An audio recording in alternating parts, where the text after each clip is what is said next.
애청자 여러분, 영화 한산용의 출연을 보셨습니까?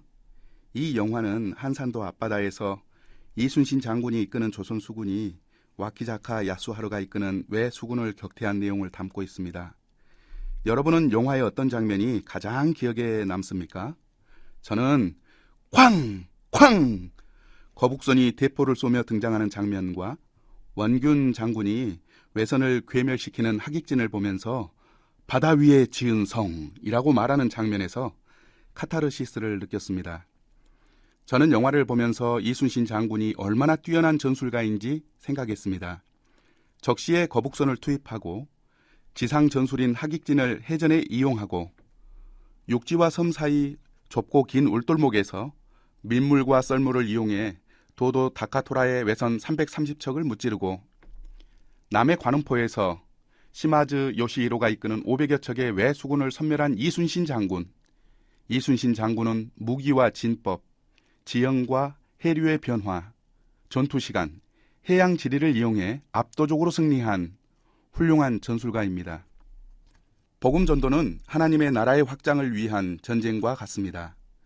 그래서 디모데전서 2장 3절 4절 너는 그리스도 예수의 좋은 병사로 나와 함께 고난을 받으라.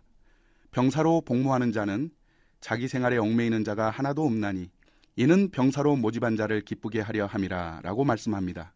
모든 성도는 예수 그리스도의 군사로서 하나님과 그리스도 예수 앞에서 너는 말씀을 전파하라. 때를 얻든지 못 얻든지 항상 힘쓰라는 엄숙한 명령을 받았습니다. 그래서 신실한 성도들은 이 엄숙한 명령에 순종하여 복음 전도에 힘씁니다.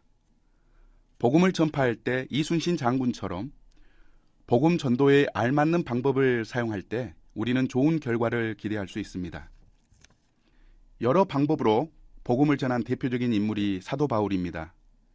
3번의 전도 여행을 한 사도 바울은 다양한 삶의 자리, 사회적 지위나 자격, 하나님에 대한 지식이 있는지 없는지를 고려해 다양한 방법으로 복음을 전했습니다. 바울의 다양한 방법 중 5가지를 살펴보면서 우리는 어떤 방법으로 복음을 전할지 배우면 좋겠습니다. 첫 번째, 사도 바울은 성경을 강론하여 복음을 증거했습니다. 사도행전 17장 2절 바울이 자기의 관례대로 그들에게로 들어가서 새 안식일에 성경을 가지고 강론하며 뜻을 풀어 그리스도가 해를 받고 죽은 자 가운데서 다시 살아나야 할 것을 증언하고 에서 볼 수 있습니다. 사도 바울은 자신이 방문한 도시의 회당에 들어가 하나님에 대한 지식을 가지고 있는 유대인들과 유대교에 입교한 경건한 사람들에게 성경을 해석하고 뜻을 풀어 예수님이 그리스도라고 증언했습니다. 성경을 강론하는 방법은 목사님과 선교사님 그리고 훈련받는 분들이 사용하는 전도 방법입니다.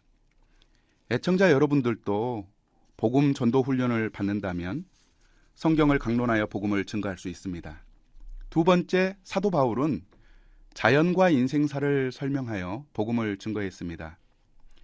사도행전 4장 15절에서 17절 하나님은 하늘과 땅과 바다와 그 안에 있는 모든 것을 만드신 분입니다. 하나님께서는 은혜를 베푸셔서 하늘에서 비를 내려주시고 철을 따라 열매를 맺게 하시고 먹을 것을 주셔서 여러분의 마음을 흡족하게 채워주셨습니다. 이렇게 하나님은 항상 당신 자신을 알려주셨습니다. 에서 볼 수 있습니다. 사도 바울이 방문한 루스드라와 아덴은 제우스를 섬기는 도시였으며 하나님을 모르는 도시였습니다. 바울은 이 도시에서 계절의 순환을 통한 결실과 추수를 설명하면서 하나님을 증거했습니다. 애청자 여러분, 민족 고유의 명절인 추석이 다가오고 있습니다. 추석 명절, 믿지 않는 가족들에게 하늘에서 비를 내려주시고 철을 따라 열매를 맺게 하시고 먹을 것을 주시는 하나님을 증거하는 여러분이 되시기 바랍니다. 세 번째, 바울은 제자들을 가르치고 양육하여 파송했습니다. 사도행전 19장 9절 바울이 그들을 떠나 제자들을 따로 세우고 두란노 소원에서 날마다 강론하니라 해서 볼 수 있습니다. 바울은 3차 전도 여행을 에베소에 있는 두란노 소원에서 2년 동안 제자들을 가르치고 양육하고 파송하는 것에 집중했습니다.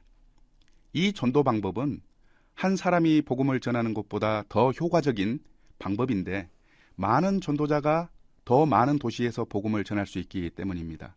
그 결과로 아시아에 사는 모든 사람이 주의 말씀을 들었습니다. 에베소에서 가까운 도시들 골로새, 라오디게아, 히에라볼리, 서머나, 버가모, 두아디라, 사대, 그리고 빌라델비아에 교회가 세워졌습니다. 애청자 여러분, 제자들을 가르친 바울처럼 D.L. 무디를 가르친 에드워드 킴볼처럼 한 명의 제자일지라도 가르치고 양육하여 세우는 여러분이 되시기 바랍니다. 네 번째, 바울은 예수님을 만난 자신의 경험을 이야기했습니다. 사도행전 9장 3, 22장 6절, 26장 13절을 보면 사울이 길을 가다가 다메섹에 가까이 이르더니 호련히 하늘로부터 빛이 그를 둘러 비추는지라에서 볼 수 있습니다. 바울은 자신을 죽이려는 유대인들과 자신을 재판하는 총독 베스도와 헤롯 아그리빠 왕 2세에게 자신이 다메섹에서 예수님을 만난 이야기를 들려줍니다.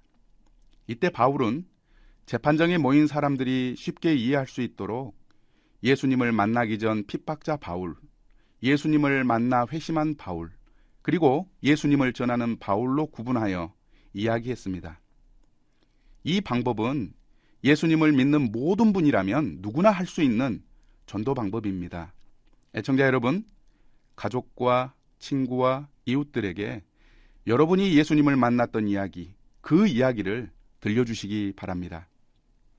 다섯 번째, 바울은 주요 도시에서 복음을 전했습니다.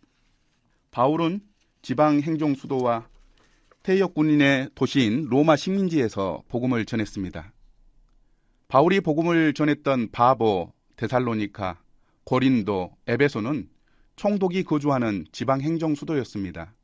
또 비시디아 안디옥과 이고니온과 루스드라, 빌립보는 퇴역한 군인들의 도시인 로마 식민지였습니다.